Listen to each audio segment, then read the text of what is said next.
How would you approach SEO for a large franchise with a well-known brand? Biggest lead I ever had. Would you go with the drive stack or only end outreach and citations? How would you approach SEO for a large franchise with a well-known brand? Biggest lead I ever had. Would you go with the drive stack or only end outreach and citations? I don't know that. I don't really understand the last. How would I approach SEO for large franchise? Well, I don't know. That's an interesting question because aren't there limitations to what you can do?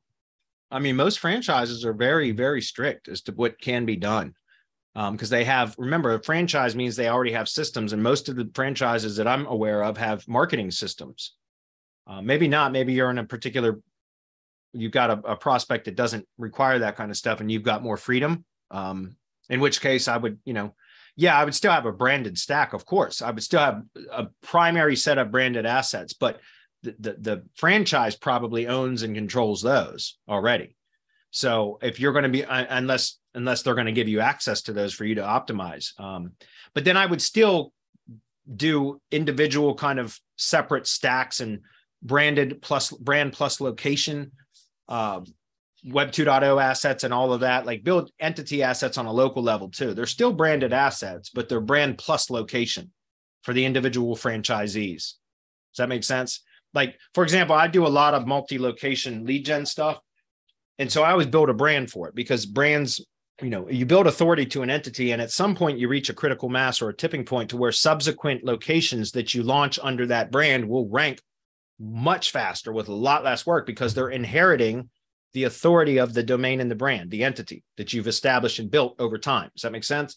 So, but what I'm saying is, let's say I had a 12 location brand that I wanted, there was going to be some locations that are going to perform really well just because they're part of that brand anyways, and they're lower competition areas, for example, but there's going to be other areas that might be more population, more populated.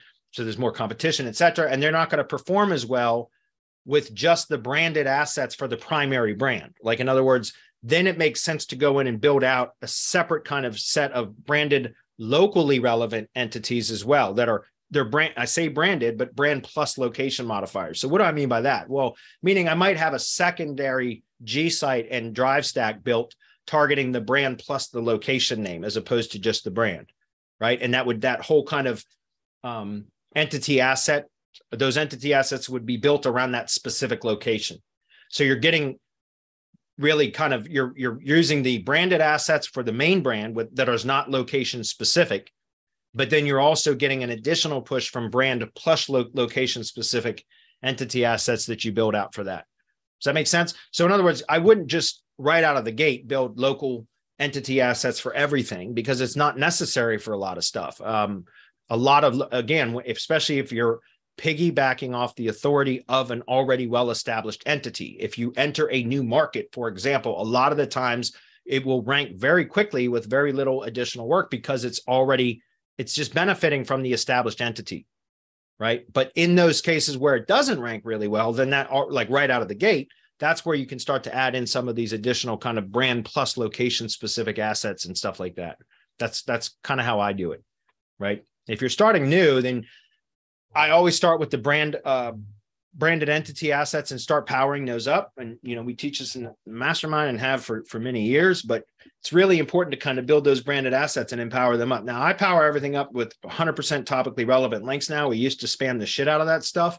I don't spam that stuff at all anymore. Not at all. I treat branded assets, tier 1 branded assets, as if it was money site, meaning we're very careful. We can be a little bit more aggressive with link building to it, but I still only point really super relevant links at branded assets. If they're non-branded assets, like tier 1 links that aren't branded properties, we can be a lot more aggressive to those. But branded properties, I always treat now as if they're money site properties.